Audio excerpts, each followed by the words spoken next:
열매를 거두어 하나님께 감사하는 맥주절과 농사를 마치고 곡식을 창고에 들여 넣은 후 지키는 수장절입니다. 왜 하나님은 이스라엘 백성들에게 세 절기를 지키라고 하셨으며 우리는 매년 맥주감사주일과 추수감사주일을 지키는 것입니까? 무교병절기는 애굽에서 종살이 하다가 해방된 구원의 은혜를 잊지 않도록 하기 위함입니다. 무교병은 누룩을 넣지 않은 빵이죠. 급하게 애굽에서 나왔기 때문에 무교병을 먹었죠, 이 사람들이요. 그래서 무교절입니다. 그리고 맥주절은 이스라엘 백성들과 함께 하시며 지켜주시는 하나님의 은혜를 잊지 않도록 하기 위함이요. 수장절은 창고에 들어간 곡식처럼 장차 영원한 천국에 들어가게 됨을 잊지 않도록 세 절기를 지키라고 명령을 한 것입니다. 237년도와 세 절기의 축복이란 무엇입니까? 첫째, 237년도는 구원의 비밀은 유월절의 축복을 누리며 전달하는 것입니다. 유월절은 애굽에서 400년 동안 노예 생활에서 해방된 날을 기념하는 절기입니다. 출애굽기 23장 15절에 보면은 너는 무교병의 절기를 지키라. 내가 내게 명령한 대로 아비볼에 정한 때에 이래 동안 무교병을 먹을지니 이는 그날에 내가 애굽에서 나왔습니다.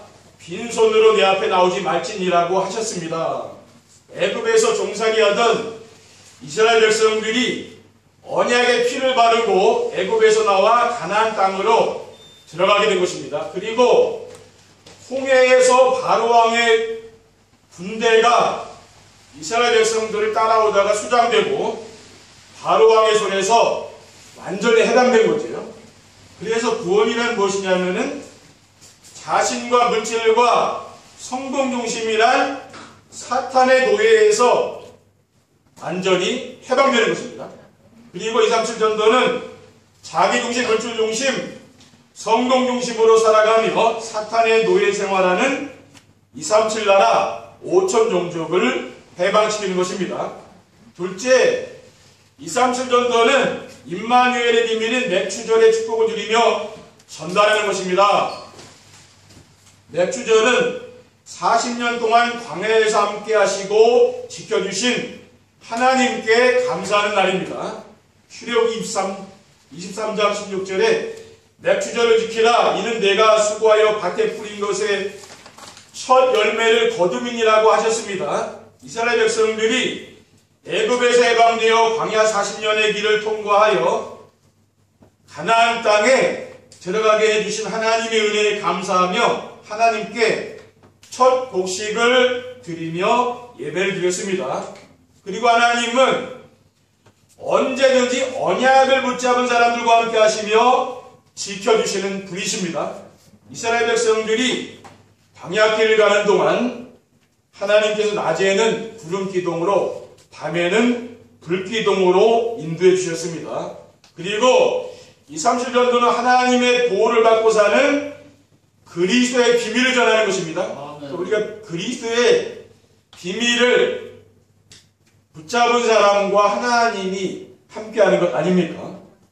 셋째, 237전도는 하늘 보좌의 비밀인 수장절의 축복을 누리며 전달하는 것입니다. 수장절은 한 해의 농사를 지어 곡식을 창고에 거두어 들인 후 지키는 절기입니다. 출애굽기 23장 16절에 수장절을 지켜라. 이는 내가 수고하여 이룬 것을 연말에 밭에서부터 거두어 저장함이니라고 하였습니다. 오늘날 우리가 지키는 추수감사절입니다. 그리고 구원받은 성도는 그리스도와 함께 영원한 하늘 보좌의 축복을 누리게 되는 것입니다. 계시록 20장 6절에 보면은 이 첫째 부활에 참여하는 자들은 복이 있고 거룩하도다.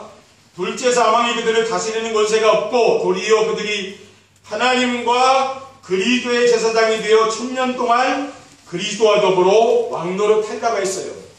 그리고 계시록 21장 5절에 보면 보좌에 앉으신 이가 이르시되 보라 내가 만물을 새롭게 하노라 하시고 또 이르시되 이 말은 신실하고 참되니 기록하라고 하였습니다. 그리고 237 전도는 무엇입니까? 소망이 없는 사람들에게 영원한 천국의 소망을 갖도록 해주는 것입니다. 디모데후서 4장 18절에 보면은 주께서 나를 모든 악한 일에서 건져내시고 또 그의 천국에 들어가도록 구원하시리니 그에게 영광이 세세무공토록 있을지어다. 아멘이라고 하였습니다. 237 전도와 세절기의 축복을 누리며 살려면 어떻게 해야 됩니까? 첫째, 6월절의 비밀인 구원의 축복을 누리며 날마다 감사하는 삶을 살아야 됩니다. 왜냐하면 구원이란 마귀의 자녀가 하나님의 자녀로 신분이 바뀌는 것이기 때문이지요. 요한복음 8장 44절에 너희는 너희 아비 마귀에게서 났으니 너희 아비 욕심대로 너희도 행하고자 하느니라. 그는 처음부터 살인하는 자요 진리가 그 속에 없으므로 진리에 서지 못하고 거짓을 말할 때마다 제 것으로 말하나니 이는 그가 거짓말쟁이요 거짓의 아비가 되었습니다 라고 했습니다. 그런데 우리가 어떻게 변화됐습니까? 요한복음 1장 11절에 12절에 보면은 자기 땅에 오며 자기 백성이 영접하지 아니하였으나 영접하는 자 곧 그 이름을 믿는 자들에게는 하나님의 자녀가 되는 권세를 주셨으니라고 했습니다. 그리고 구원이란 생명의 성령의 법으로 죄와 사망의 법에서 해방된 것을 말합니다. 로마서 8장 1절 2절에 보면은 그러므로 이제 그리스도 예수 안에 있는 자에게는 결코 정죄함이 없나니 이는 그리스도 예수 안에 있는 생명의 성령의 법이 죄와 사망의 법에서 너를 해방하였음이라 하고 있습니다. 그리고 구원이란 어떻게 받습니까? 행위로 받는 게 아니라 구원은 믿음으로 받는 것이지. 그래서 믿음도 뭡니까? 하나님이 은혜로 주신 그 선물이죠. 에베소서 2장 8절에 9절에 보면은 너희는 그 은혜에 의하여 믿음으로 말미암아 구원을 받았으니 이것은 너희에게서 난 것이 아니요 하나님의 선물이라. 행위에서 난 것이 아니니 이는 누구든지 자랑하지 못하게 하려면 하고 있습니다. 그러니까 우리가 구원받은 것은 하나님의 은혜로 되어진 것을 믿으시기 바랍니다. 둘째, 맥추절의 비밀인 임마누엘의 축복을 누리며 범사에 감사하는 삶을 살아야 됩니다. 왜냐하면은 하늘과 땅의 모든 것을 가지신 그리스도께서 세상 끝날까지 우리와 함께 하시기 때문입니다. 마태복음 28장 18절 2절에 보면은 하늘과 땅의 모든 것을 내게 주셨으니 그러므로 너희는 가서 모든 민족을 제자로 삼아 아버지 아들과 성령의 이름으로 세례를 베풀고 내가 너희에게 분부한 모든 것을 가르쳐 지키게 하라. 볼지어다 내가 세상 끝날까지 너희와 항상 함께 있으라고 하셨습니다. 그리고 예수님께서 무엇을 먹을까 무엇을 마실까 무엇을 입을까 염려하지 말라고 하셨습니다. 마태복음 6장 25절에 보면은 그러므로 내가 너에게 이르노니 목숨을 위하여 무엇을 먹을까 무엇을 마실까 몸을 위하여 무엇을 입을까 염려하지 말라. 목숨이 음식보다 중하지 아니하며 몸이 의복보다 중하지 아니하냐고 하셨어요. 그리고 마태복음 6장 33절에 보면 그런즉 너희는 먼저 그의 나라와 그의 의를 구하라. 그리하면 이 모든 것을 너에게 더하시리라 라고 하셨습니다. 그리고 하나님이 그리스도 예수 안에서 우리의 모든 필요한 것을 채우신다고 했어요. 빌립보서 4장 19절에 나의 하나님이 그리스도 예수 안에서 영광 가운데 그 풍성한 대로 너희 모든 쓸 것을 채우시리라고 하셨습니다. 셋째, 수장절의 비밀인 하늘 보좌의 축복을 누리며 모든 일에 감사하는 삶을 살아야 됩니다. 왜냐하면은 그리스도께서 우리를 위해 처소를 예비하면은 다시 오시겠다고 하셨기 때문입니다. 요한복음 14장 1절에 3절에 보면은 너희는 마음에 근심하지 말라. 하나님을 믿으니 또 나를 믿으라. 내 아버지 집에 거할 것이 많도다. 그렇지 않으면 너에게 일렀으리라. 내가 너희를 위하여 거처를 예비하러 가노니 가서 너희를 위하여 거처를 예비하면 내가 다시 와서 너희를 내게로 영접하여 나 있는 곳에 너희도 있게 하리라고 하셨습니다. 그리고 그리스도께서 예비하신 천국은 어떤 곳이냐면은 질병이나 사망이나 눈물이 없는 곳이라고 있어요.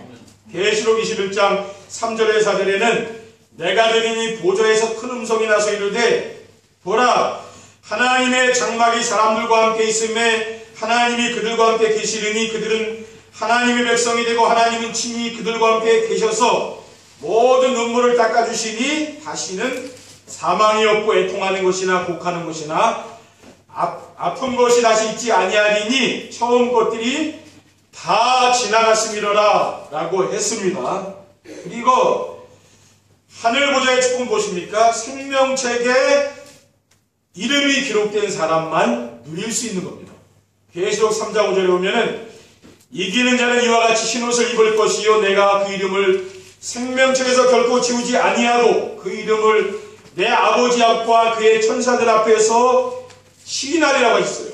그리고 계시록 20장 15절에 보면은 누구든지 생명책에 기록되지 못한 자는 불못에 던져지라고 했습니다. 우리는 뭡니까? 이와 같은 축복을 누려야 237 전도가 되어지는 것이죠. 결론입니다. 237 전도와 세절기의 축복을 누리면 어떻게 됩니까? 첫째, 지난 과거의 잘못으로 괴로워하지 않게 됩니다. 예수 그리스도께서 과거, 현재, 미래의 모든 문제를 십자가에서 끝내셨습니다. 그리고 지금 성령으로 우리와 함께 계시기 때문에 지난날의 상처와 좋지 않은 기억들을 잊어버리고 과거에 만난 모든 일들은 그리스도가 오직이 되도록 하신 하나님의 절대 계획임을 믿으며 마음의 평안을 누리며 살게 되는 것입니다. 빌립보서 4장 6절에 7절에 보면은 아무것도 염려하지 말고 다만 모든 일에 기도와 간구로 너희 구할 것을 감사함으로 하나님께 아뢰라. 그리하면 모든 지각에 뛰어난 하나님의 평강이 그리스도 예수 안에서 너희 마음과 생각을 지키시라고 했습니다. 그리고 둘째, 지금 어떤 어려운 일이 있어도 낙심하지 않습니다. 유월절과 매추절과 수장절의 세절기의 축복을 누리게 되면은 어떤 문제를 만나도 좌절하거나 포기하지 않고 도전하며 감사하는 삶을 살아가게 됩니다. 세상을 멸망시키려고 하는 사탄이 심어놓은 것이 무엇입니까? 자기중심, 물질중심, 성공중심의 삶입니다. 이 각인뿌리 체질을 우리가 바꾸는 거죠. 그래서 우리가 왜 강단 말씀을 듣는 정시예배를 합니까? 이 각인뿌리 체질을 바꾸는 거죠. 그렇게 하지 않으면은 이게 잘 바꿔지지가 않는 거죠. 그렇죠? 오직 그리스도, 하나님 나라, 성령 충만을 누리는 삶으로 바뀌어야 인생이 행복해지는 겁니다. 신명기 33장 29절에 이스라엘이여 너는 행복한 사람이로다. 여호와의 권을 너같이 얻은 백성이 누구냐? 그는 너를 돕는 방패시요 네 영광의 칼이시로다. 내 대적이 내게 복종하리니 내가 그들의 높은 곳을 밟으려더라 했습니다. 마지막으로 미래가 확실하게 보장되니 걱정하지 않게 됩니다. 유월절의 비밀인 구원의 축복과 맵추절의 비밀인 임마누엘 축복과 수장절의 축복인 하늘 보좌의 축복을 드리게 되면은 미래에 대한 영원한 보장을 받기 때문에 다가오는 미래에 염려, 의심, 걱정하지 않게 되는 거죠. 또 불평불만하지 않고 감사하는 삶을 살게 되는 겁니다. 그래서 한 해 동안 맥주감사절을 보내면서 6개월 동안 하나님이 우리 성도님들에게 주신 은혜가 있지 않습니까? 그래서 한 주간 동안 여러분들이 찾아가지고 하나님께 감사하시기 바랍니다. 하나님 뭡니까? 우리가 항상 하나님께 감사하며 살기를 원하는 거죠. 그리고 늘 부정적인 생각하지 않고 늘 긍정적인 생각을 하며 뭡니까? 즐거운 마음으로 살아가야 됩니다. 그래야 뭡니까? 여러분 건강도 회복되고 가정도 평안하고 모든 하는 일이 다 잘 될 줄 믿습니다. 그래서 데살로니가서 5장 16절 28절에 보면은 항상 기뻐하라, 쉬지 말고 기도하라, 범사에 감사하라, 이것이 그리스도 예수 안에서 너희를 향하신 하나님의 뜻이라고 하셨기 때문입니다. 이번 한 주간 우리 성도님들이 하나님의 은혜를 생각하며 그 세절기의 축복을 누리며 감사하는 한 주간이 되시기를 주님의 이름으로 축원드립니다. 기도하겠습니다. 사랑의 하나님 감사합니다. 주님 주신 언약 미션 비전의 말씀을 굳게 붙잡고 한 주간 우리 삶 속에 감사가 넘치는 그러한 삶이 될 수 있도록 축복해 주시옵소서. 주 예수 그리스도의 이름으로 기도드립니다. 아멘.